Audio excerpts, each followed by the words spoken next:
Are you wondering how to balance homeschooling throughout the holidays while decorating the house, decorating some cookies? Maybe you have a birthday thrown in there and you still need to cover what you need to cover for homeschooling. Well, in this video, I'm going to show you how we do it in our household, and hopefully it can help you in your household as well. If you're new here, my name is Cheyenne and I'm a homeschool mom of two. And just like you, there's a lot of trial and error when it comes to homeschooling, especially during the holiday season. So here's how we make it work in our household. Now, I'm going to start this off by saying we're not a family that goes all out when it comes to the holidays. So if you decide that the holiday season is something that's very important to you and your family based on your values, then this might be a little bit different than what you are accustomed to doing. Obviously, know that you can tweak this as much as possible. You could take everything, you could take nothing. It's really up to you, but you're going to see how to make it work for you and your family. So since we're a family that, we don't really go all out for the holidays, and we also homeschool year round, the holidays doesn't really make a huge difference for us. There are going to be some days where we're taking off, maybe even a week in between there, but we kind of go with the flow. We don't, have a set schedule when it comes to homeschooling. We don't start at this time and at this time, and we have to do, ELA this day and math the other day. I really try to go based on what my children like, also how their energy levels are, what else we have planned for that day. So you're going to see that a lot of flexibility and freedom comes into play when I'm thinking about how we're going to do homeschooling throughout the holidays. Now, this works for every single holiday. It's not just for December or January. It could be for anything. So take this and adapt it to your family and what you desire. So the first thing I do is I always just make sure that I finish off whatever project that we're doing or whatever topic that they're learning. I make sure to finish that off. I'm not going to start anything new while we're doing something else if a holiday is coming up. Because we all know when it comes to holidays and days off, the children check out, you check out mentally as well. And if you're starting something new, you're just going to start over again once you get back into your homeschool routine. So I just make sure that everything is done. If you're working on fractions, well, focus on fractions. Don't bring in something else on top of fractions. Once that's done, then you can decide on what type of activities you want to prioritize for your family. So if you're a family that really enjoys the holiday season, maybe you want to go out and see people that are caroling. Maybe you want to go and see the Nutcracker. Maybe you want to stay in and watch movies with your children. Maybe you want to decorate some cookies. It's really up to you and what you really want to prioritize for your family. And decide on that, because that is going to be what's going to help you throughout this holiday season to either stay on track or decide that you're just not doing school altogether. A little bit more on that shortly. In our case, since we don't really focus on the holidays that much, it doesn't really change too much. I usually just go with what we're currently doing. Yes, I might bring in like a unit study or like one day, we'll focus on something that's a little bit more holiday specific. But other than that, it's kind of the status quo when it comes to us. But if you decide that you want to take the entire month of December to work on a unit study, go right ahead. If you decide that you want to create some ornaments, go right ahead. This is the joy with homeschooling because you get to adapt it to whatever you desire.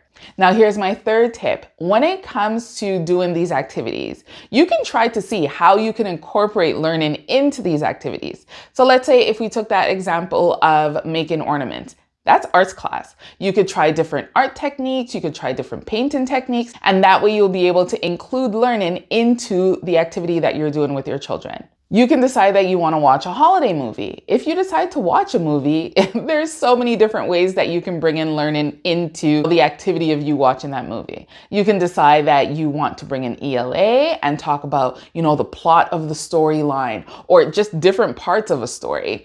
Or if you want to watch it in a different language, there you go. You have culture and social studies covered just by changing the language of the movie that you decide to watch.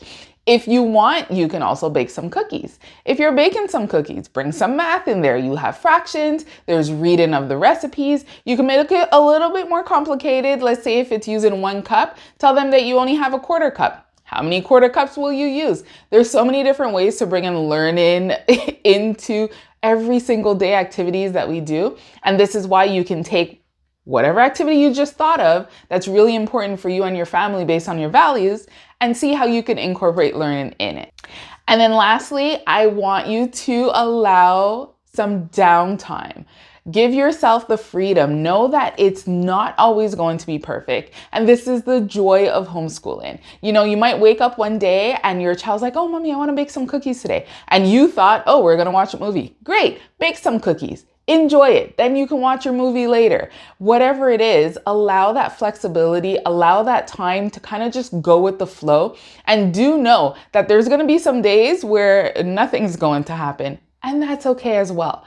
I know that next week, most likely the Monday, we might do school a little bit. But then after that, there's not going to be any school for maybe a week. Who knows? We will see.